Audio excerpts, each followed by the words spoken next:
ప్రభుత్వం పనిచేస్తున్నాం. ఎందుకన్నానంటే భిన్నమైన పరిస్థితులని చాలా సమస్యల సుడిగుండంలో నుంచి మేము పనిచేసే పరిస్థితికి వచ్చాం. పెట్టుబడుల కోసం, మన యువత భవిష్యత్తు కోసం కన్న కలలు ఒక్కొక్కటి నిజం అవుతున్నాయి. ఎన్నికల సమయంలో ఒక మాట చెప్పాను. ఆ రోజు నేను చెప్పింది నాకు అనుభవం ఉంది, చేశాం, మళ్ళీ హామీ ఇస్తున్నా. సమిక్షేమం, అభివృద్ధి, సుపరిపాలనతో ఏపీ బ్రాండ్ని మళ్ళీ బిల్డప్ చేస్తానని నేను ఆ రోజు చాలా స్పష్టంగా చెప్పాను. అది ఇప్పటికి కూడా మీకు జ్ఞాపకం ఉంటుంది. ఇంకో పక్క పెట్టుబడులు తెచ్చి 20 లక్షల మందికి ఉద్యోగాలు ఇస్తామన్నాం. 20 లక్షల మందికి ఉద్యోగాలంటే చాలామంది అవహేళన చేశారు. ఆ దిశగా ఈరోజు మనం ముందుకు పోయే పరిస్థితికి వచ్చింది. ఈ రోజు నుంచి మీరు చూస్తే ఇప్పటికే చాలా వేసాం, ఫౌండేషన్లు వేసాం, ప్రారంభాలు చేసే పరిస్థితికి వచ్చాం.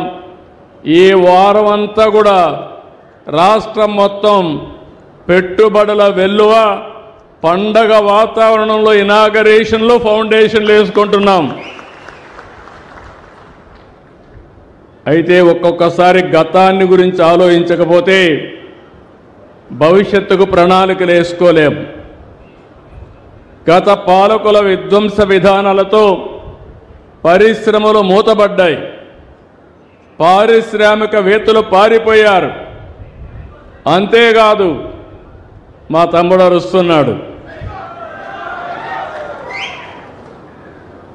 ఆ రోజు మీరు చూస్తే ఎంత భయంకరమైన వాతావరణం అంటే బుద్ధుండే ఎవరు కూడా చేయలేని తప్పుడు పనులు. కావాలని చెప్పి కరెంటు ఉత్పత్తి చేసే సోలారు కంపెనీలు ఎంఓయూలు చేశాం.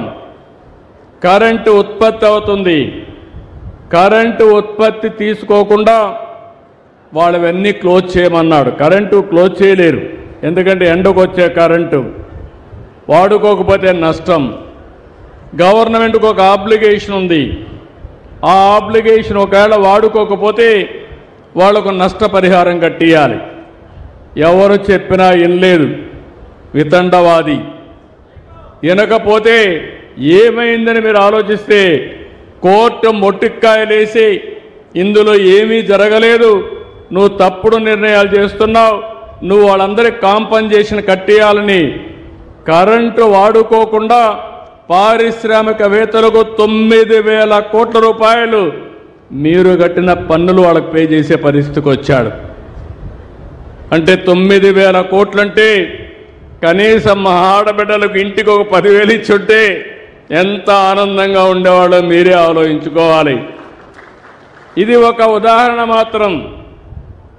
ఇలాంటి ఉదాహరణలు 1-2 కాదు. ఏదైతే ప్రజావేదిక కూల్చడంలో ప్రారంభించిన విధ్వంసం రాష్ట్రమంతా కూడా కొనసాగే పరిస్థితికి వచ్చింది. దాంతో ఈరోజు ఆదాయ వనరులు లేకుండా రాష్ట్రం అన్ని విధాల సంక్షోభంలో చిక్కుకుపోయింది. ఈరోజు మీరు చూస్తే నాకు అనుభవం ఉంది.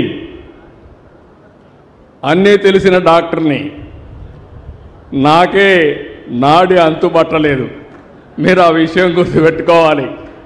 అంటే అన్ని రోగాలతో రాష్ట్రాన్ని ఎక్కడికక్కడ భ్రష్టు పట్టించే పరిస్థితికి వచ్చారు. ఇప్పటికి కూడా మీరు అనుకుంటారు అన్నీ అయిపోతున్నాయని. చాలా కష్టపడుతున్నాం, అన్నీ చక్కదిద్దుతున్నాం, అక్కడి నుంచి అనేక సవాళ్ళను అధిగమిస్తున్నాం, వ్యవస్థలన్నీ ఘాట్లో పెట్టుతున్నాం. మళ్ళీ మనం వచ్చాం కాబట్టి ప్రపంచంలో అందరికీ నమ్మకం వచ్చింది. నేను కూడా పోయి చెప్పాను, రాబోయే రోజుల్లో మీకు ఇబ్బందులు ఉండవు, ఇది నా గ్యారంటీ, ఇది మా రాష్ట్రం, తప్పకుండా మీకు అండగా ఉంటానని హామీ ఇచ్చాను. దాంతో మళ్ళీ బ్రాండ్. ఒకప్పుడు ఏపీ అంటే చీచీ అనేవాళ్ళు, ఇప్పుడు ఏపీ అంటే భలే భలే అనే పరిస్థితికి వచ్చారు. ఇప్పుడే మీరు చూశారు, రిలయన్స్ మొదలుకొని అందరూ క్యూ కట్టే పరిస్థితికి వచ్చారంటే ఒకప్పుడు ఈజ్ ఆఫ్ డూయింగ్ బిజినెస్ అన్నా ఇప్పుడు స్పీడ్ ఆఫ్ డూయింగ్ బిజినెస్ అని సెప్టెంబర్లో